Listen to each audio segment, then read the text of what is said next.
मोदीनगर के ग्राम ईशाक नगर स्थित श्री हनुमान बालाजी भारतीय चिकित्सा चैरिटेबल स्वास्थ्य वर्धक संस्थान परिसर में अयोध्या की तर्ज पर निर्मित भव्य मंदिर में विभिन्न देव प्रतिमाओं की प्राण प्रतिष्ठा का आयोजन बड़े ही उत्साह के साथ किया गया। मंदिर के गर्भगृह में मुख्य देवता श्री हनुमान बालाजी के साथ भगवान शिव परिवार, श्री राम दरबार, राधा कृष्ण, माता दुर्गा, श्री गणेश, श्री धन्वंतरी, श्री शनिदेव और नवग्रह की प्रतिमाएं स्थापित की गईं। मुख्य अतिथि के रूप में पहुंचे उत्तर प्रदेश सरकार के आयुष मंत्री डॉक्टर दयाशंकर मिश्र दयालु ने पूजा अर्चना में भाग लिया और नवनिर्मित फार्मेसी का उद्घाटन किया। उन्होंने संस्थान में मौजूद गौशाला का भी भ्रमण किया, जहां उन्होंने गाय व नंदी की भोग प्रसाद से सेवा की। इस अवसर पर आयुष मंत्री ने कहा कि संस्थान जनसेवा व प्राकृतिक चिकित्सा को बढ़ावा देने के लिए समर्पित है। उन्होंने जनता से आयुर्वेद और प्राकृतिक जीवन शैली को अपनाने का आग्रह किया। संस्थान अध्यक्ष विनोद बिंदल ने बताया कि यहां पंचभूत सिद्धांत आधारित चिकित्सा से न केवल शारीरिक रोगों का उपचार संभव है, बल्कि मानसिक शांति भी प्राप्त होती है। इस अवसर पर विजय गोपाल जिंदल, अजय पांडे, पी.के. गुप्ता, विनोद कुमार, संजीव शंकर, खेमवाल सूबे सिंह, प्रवीण बंसल, अनिल चतुर्वेदी और डॉक्टर अशोक राणा भी विशेष रूप से मौजूद रहे। पहले तो श्री हनुमान बालाजी चैरिटेबल ट्रस्ट के द्वारा यहाँ चलाए जा रहे आयुर्वेद के अस्पताल, प्राकृतिक चिकित्सा के अस्पताल, आज का दिन बहुत पावन और पवित्र है कि भगवान हनुमान बालाजी की का एक भव्य मंदिर का निर्माण भी वहाँ हो रहा है। प्राण प्रतिष्ठा का कार्यक्रम यहाँ चल रहा है। एक बहुत ही भव्य गौशाला पहले से बनाई गई है, जो पहले से काम कर रही है यहाँ। तो मुझको लगता है कि श्री विनोद कुमार बिंदल जी, जो हनुमान जी के भक्त हैं, सेवक हैं, उनके द्वारा समाज सेवा के तहत ये कार्यक्रम चल रहा है। आजकल हेल्थ टूरिज्म, इनके चलते देश में दुनिया के दूसरे देशों से लोग आके भारत में इलाज कराते हैं प्राकृतिक चिकित्सा के द्वारा। तो मुझको लगता है ई वीजा भी शुरू कर दिया। इलाज के लिए आने वाले लोगों को देश जिस तरीके से बढ़ावा दे रही है मोदी जी की सरकार, तो निश्चित ही आने वाला एक बड़ा स्वर्णिम समय है देश के लिए। सामाजिक संस्थाओं ने भी जिस तरीके से योग को बढ़ावा दिया है, प्राकृतिक चिकित्सा को बढ़ावा दिया है, रोज नई संस्थाएं दिशा में काम कर रही हैं, तो मुझको लगता है बड़ा ही स्वर्णिम भविष्य है प्राकृतिक चिकित्सा का, योग का, आयुष का, आयुर्वेद का। तो सब मिला के देश को स्वस्थ और निरोग रखने की एक भारत श्रेष्ठ भारत की जो कल्पना है देश के यशस्वी प्रधानमंत्री जी की, उसी के तहत निरोग भारत, स्वस्थ भारत ही दुनिया में विश्व गुरु बनेगा, दुनिया की सबसे बड़ी आर्थिक महाशक्ति बनेगा। तो हम बधाई देना चाहते हैं ऐसी सामाजिक संस्थाओं को, ऐसे समाज सेवियों को, जिनके लगातार प्रयासों से सरकार के साथ साथ समाज भी इस दिशा में बहुत अच्छा काम कर रहा है। सर, अयोध्या की तर्ज पर मंदिर का निर्माण हुआ है, आपने केंद्र का भ्रमण किया है, क्या किस तरीके से भिन्न हनुमान बालाजी का जो मंदिर यहाँ बन रहा है, उसमें सारे विग्रह, यहाँ तक कि धन्वंतरी भगवान का भी की मूर्ति वहां स्थापित की जाएगी।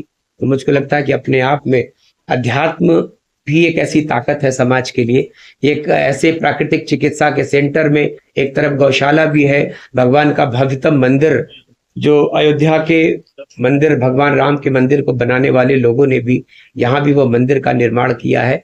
तो मुझको लगता है कि अध्यात्म से लेकर, प्रकृति से लेकर, यहाँ जो वृक्षारोपण है, जो पेड़ पौधे लगाए गए हैं, ऑर्गेनिक लोगों को शुद्ध आहार दिया जा रहा है, तो कुल मिला के, और औषधि पौधों की खेती को भी बढ़ावा दिया जा रहा है। तो कुल मिला के समाज को ऐसी चीजों की आवश्यकता है, अच्छा खाना मिले, अच्छा इलाज मिले, अच्छी सुविधाएं मिले, तो निश्चित ही व्यक्ति जो है निरोग रहेगा, भारत स्वस्थ रहेगा, भारत तो ही दुनिया की सबसे बड़ी ताकत बनेगा भारत। विनोद बिंदल के प्रयास को लेकर क्या कहेंगे, जिस तरीके से मंदिर में भी 24 घंटे जो है निःशुल्क प्रसाद भोजन की व्यवस्था। समाज में ऐसे ही सेवकों की बदौलत समाज आगे बढ़ रहा, और लोगों को, मैंने कहा अध्यात्म वो ताकत है, अध्यात्म वो शक्ति है, आयुर्वेद में वो ताकत है, योग में वो ताकत है, प्राकृतिक चिकित्सा में वो ताकत है, चाहे वो सूरज की रोशनी हो, चाहे वो इलाज की हमारी पानी हाइड्रोथेरेपी हो, मड थेरेपी हो, तो इन सब के चलते लोगों को लगता है कि ये हमारी प्रकृति की चीजें हैं, इनसे हम अगर इलाज करेंगे तो हम स्वस्थ होंगे और निरोग रहेंगे। तो आप अपने साथ साथ लोगों को, समाज में भी लोगों ने जिस तरीके से बढ़ावा मिला है, आपने देखा कि 21 जून को सारा संसार योग करता है। आयुर्वेद दिवस पर भी सारे समाज में अब आयुर्वेद के प्रति, आयुर्वेद है क्या, हमारे इर्द गिर्द का वातावरण है, हमारे पेड़ पौधे हैं, वनस्पतियां हैं, जड़ी बूटियां हैं। जड़ी बूटियां क्या है, वो दरवाजे की, आंगन की तुलसी से लेकर दरवाजे की नीम से लेकर वो मदार, वो मतलब मैंने कहा कि जो इर्द गिर्द का वातावरण है वही आयुर्वेद है, वही आयुष है और वही व्यक्ति को निरोग रखता है। आयोजन का जो आज मुख्य उद्देश्य था वो क्या? आज हमारे यहाँ बीच में बहुत सुंदर भगवान का मंदिर बन रहा है, बड़ा मंदिर है। उसमें सभी तरह मुख्य प्रधान देवता तो श्री हनुमान बालाजी होंगे और बाकी भी सब भगवान देवताओं की विग्रह लग रही है। इसमें धन्वंतरी भगवान की भी विग्रह की स्थापना हो रही है। यज्ञशाला, जहाँ अखंड ज्योति यज्ञशाला पूरे 24 घंटे निरंतर चलेगा, हमेशा के लिए चलेगा।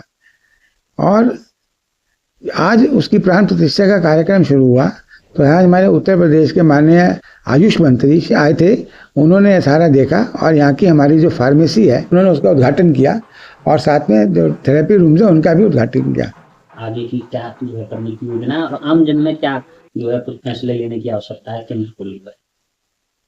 देखिए, केंद्र तो सेवा के प्रकल्प है, जिसने हम यहाँ पे कोई किसी भी तरह से अर्थ उपार्जन के लिए नहीं है। हमको यहाँ पे मुनाफा नहीं कमाना, कोई प्रॉफिट नहीं करना, आम जनता की सेवा के लिए समर्पित है। हमको लोगों को जागरूक करना है कि कैसे हम अपने प्राकृतिक जीवन, प्राकृतिक चिकित्सा पद्धति से अपने जीवन का सुधार कर सके। मृत्यु तो अटल है, पर मृत्यु तक किस हद तक जीना है, कितना अच्छी क्वालिटी से आप जी सकते हैं, वो हमारा करने का प्रयास है। हम यही जन चेतना करना चाहते हैं कि लोग यहाँ पे आके समझें, जीने की पद्धति जो हमारी दूषित हो गई है उसमें सुधार करें। आज की तारीख में फास्ट फूड्स और सब चीज़ें जो है शरीर को ख़राब करती हैं। तो यहाँ पे हम ज़्यादातर कोशिश ये करेंगे लोगों को वो चीज़ को समझाएं कि इन सब चीज़ों का कोई फ़ायदा नहीं है, क्योंकि ये आपके शरीर को रोगी बनाती हैं। 7 दिन का मिनिमम इसलिए कोर्स सकते हैं, 2-3 दिन तक उसको सेटल होने में लगता है कि उसको जब कुछ नहीं मिलता है कि क्या हो रहा है। 4-5वें दिन से उसको पता चलने लगता है कि जो उसके साथ हो रहा है वो ठीक हो रहा है, उसके शरीर में सुधार आने की क्रिया शुरू हो जाती है। उसको समझाते हैं यहाँ से जाने के बाद भी जिंदगी भर तो कोई यहाँ रह नहीं सकता, यहाँ से जाने के बाद भी वो अपने घर पे इसी प्राकृतिक चिकित्सा के साथ चले। पंचभूत का सिद्धांत है, यहाँ पे हर साधक को 5 भूत के साथ मिलकर जीना होगा। गौशाला है, गौशाला में सेवा भी करनी पड़ेगी, गौमूत्र का सेवन भी करना पड़ेगा, वनस्पतियों को, भूमि से सब चीज़ों का उपार्जन भी करना पड़ेगा। जब वो अपने हाथ से कोई भी वस्तु उगाता है, पेड़ पौधे बढ़ते हैं, तो उसके जीवन में भी पॉजिटिविटी आ जाती है। वो देखता है कल पौधा 1 इंच से था, आज 2 इंच का हो गया, कल 3 इंच का हो गया, तो उसको लगता है ये सब जी सकते हैं, मैं क्यों नहीं जी सकता, मैं क्यों नहीं ठीक हो सकता। उसकी जो सोचने की शक्ति है उसको हमको सुधार करना है, विचार बदलनी है। शहर में अधिकतर अस्पताल खुल रहे हैं, वहीं आप तो अन्य अस्पतालों को छोड़कर एक प्राकृतिक चिकित्सा आम जन तक पहुंचा रहे हैं, तो कहीं कुछ चुनौतियां नहीं आती? चुनौतियां तो जिंदगी में हर पल पल पे होती हैं और चुनौती का सामना करना ही हमारा कर्म है, करते हैं, आएगी। पर मुझको ऐसा लगता है कि लोगों को बात समझ में आने लगी है कि यहाँ पे सेवा प्रकल्प है, धन उपार्जन नहीं है।